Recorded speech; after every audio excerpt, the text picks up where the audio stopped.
ശ്രീരാഘവം ദശരഥാത്മജമപ്രമേയം സീതാപതിം രഘുകുലാന്വയരത്നദീപം ആജാനുബാഹും അരവിന്ദദളായതാക്ഷം രാമം നിശാചരവിനാശകരം നമാമി.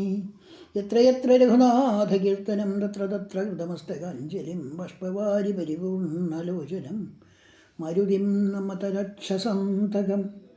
എല്ലാവർക്കും നമസ്കാരം. ശ്രീമദ് വാൽമീകി രാമായണം യുദ്ധകാണ്ഡത്തിലെ 16-ാം സർഗം.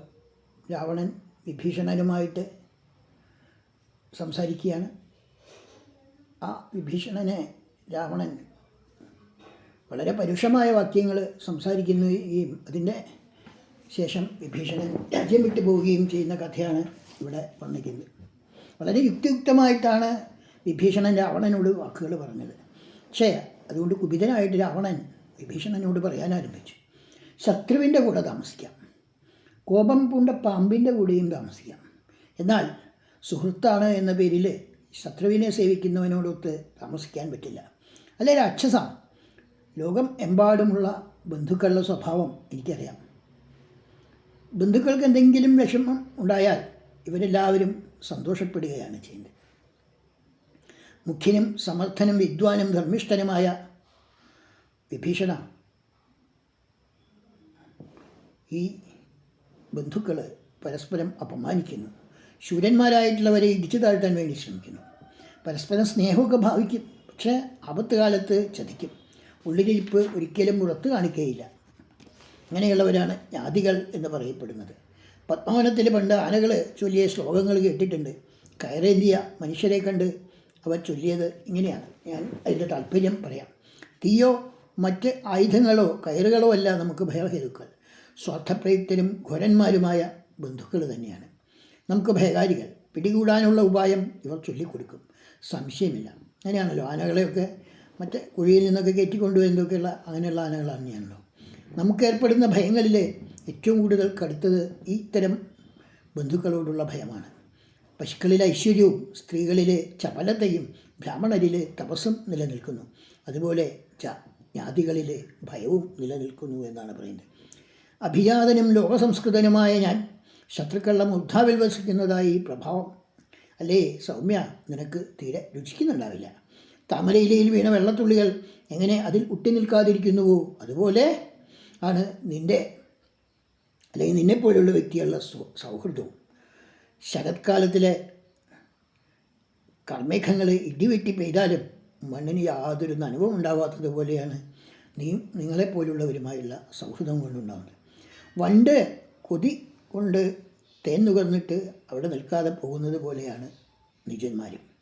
അതുപോലെ തന്നെ നിജയുടെ സൗഹൃദവും പണ്ട് കൊതി കൊണ്ട് വിടർന്ന പുഷ്പത്തിൽ നിന്ന് തേൻ നുകരും, അതിനുശേഷം അതിലൊരു രസം ഉണ്ടാവില്ല. അതുപോലെ നിജന്മാരുടെ സൗഹൃദവും ആ സ്വന്തം കാര്യസാധ്യത്തിന് വേണ്ടി മാത്രമാണ് അവർ എന്തെങ്കിലും ചെയ്യുന്നത്. കുളി കഴിഞ്ഞ ആന വീണ്ടും തുമ്പിക്കൈ കൊണ്ട് മണ്ണ് വാരി മേലിടുന്നത് പോലെയാണ് നീചന്മാരുമായുള്ള സൗഹൃദം. അതുകൊണ്ട് അല്ലേ രാക്ഷസ, മറ്റൊരാളാണ് ഇപ്പോൾ ഇങ്ങനെ പറഞ്ഞതെങ്കിൽ ഈ നിമിഷം തന്നെ ഞാൻ അവൻ്റെ കഥ കഴിച്ചേനെ. നീ നിന്ദ്യനാണ്, ഈ കുലത്തിന് തന്നെ അപമാനമാണ് എന്നൊക്കെ ഇങ്ങനെ പരുഷമായി അദ്ദേഹം പറഞ്ഞു. ഈ പരുഷവാക്ക് കേട്ട് ന്യായവാദിയായ വിഭീഷണൻ ഗതയുമെടുത്ത് 4 മന്ത്രിമാരായ രാക്ഷസന്മാരോടുമൊത്തു ആകാശത്തേക്ക് ഉയർന്നു. ശ്രീമാനും സഹോദരനുമായ വിഭീഷണൻ അന്തരീക്ഷത്തിൽ നിന്നുകൊണ്ട് കുപിതനായിട്ട് ആ രാവണനോട് ഇങ്ങനെ പറഞ്ഞു. അല്ലേ രാജാവേ, അങ്ങേക്ക് ഭ്രാന്താണ്. എന്നോട് യഥേഷ്ടം എന്തു വേണമെങ്കിലും പറഞ്ഞോളൂ. ജ്യേഷ്ഠൻ പിതൃസമൻ ആണ് എന്നുള്ളതുകൊണ്ട് അങ്ങയുടെ വാക്കുകളെ ഞാൻ മാനിക്കേണ്ടതുണ്ട്. എന്നാൽ അങ്ങ് ധർമ്മമാർഗത്തിൽ വർദ്ധിക്കുന്നില്ല. അഗ്രജനായ അങ്ങയുടെ ഈ പരുഷവാക്ക് ഞാൻ ക്ഷമിക്കുകയില്ല. അല്ലേ ദശാനന, ഹിതം ഉപദേശിച്ച എൻ്റെ വാക്ക് സംസ്കാരമില്ലാത്തവരും കാലവശാനുകരുമായവർ എപ്രകാരമാണോ ഉൾക്കൊള്ളാതിരിക്കുന്നത് അതുപോലെയാണ് അങ്ങും ചെയ്തത്. അല്ലേ രാജാവേ, എപ്പോഴും പ്രിയം പറയുന്നവരെ ധാരാളം അങ്ങയുടെ കൂടെയുണ്ട്. അപ്രിയമായുള്ള പഥ്യം പറയുന്നവർ കേൾക്കുന്നവരും വളരെ കുറവാണ്. എല്ലാ ലോകത്തിൻ്റെയും സംഹാരകനായ കാലൻ്റെ പാശത്തിനാൽ ബന്ധിക്കപ്പെട്ടിരിക്കുന്നവനാണ് അങ്ങ്. അതുകൊണ്ട് തന്നെ അങ്ങയുടെ ഈ ഗൃഹത്തിനെ ഞാൻ തീ പിടിച്ച വീടിനെ എന്ന പോലെ ഉപേക്ഷിക്കുകയാണ് എന്ന് പറയുന്നു. പൊന്നണിഞ്ഞ കൂർത്ത എരിയുന്ന തീക്കൊള്ളി പോലെയുള്ള അമ്പുകൾ കൊണ്ട് രാമനാൽ അങ്ങ് കൊല്ലപ്പെടുന്നത് കാണാൻ എനിക്ക് ആഗ്രഹമില്ല. ശൂരന്മാരും ബ്രഹ്മന്മാരും കൃതാസ്ത്രരുമായ ആളുകൾ പൂരിൽ യുദ്ധത്തിൽ കാലവശാൽ മണൽച്ചിറകൾ പോലെ തകർന്നു പോകും. ഗുരുത്വം കൊണ്ട് ഹിതം കാക്ഷിച്ച് ഞാൻ പറഞ്ഞത് പൊറുക്കുക. എല്ലാ വിധത്തിലും തന്നെത്താൻ രക്ഷിക്കുക. രാക്ഷസരോടൊത്ത ഈ പട്ടണത്തെയും രക്ഷിക്കുക. അങ്ങേക്ക് മംഗളം. ഞാൻ പോകുന്നു. എന്നെ കൂടാതെ അങ്ങ് സുഖിമാനായി ജീവിച്ചാലും. അല്ലേ രാക്ഷസ, ഹിതേഷിയായി ഞാൻ തടുത്തു പറഞ്ഞ് അങ്ങയ്ക്ക് അപ്രിയം ഉണ്ടാക്കുന്നില്ല.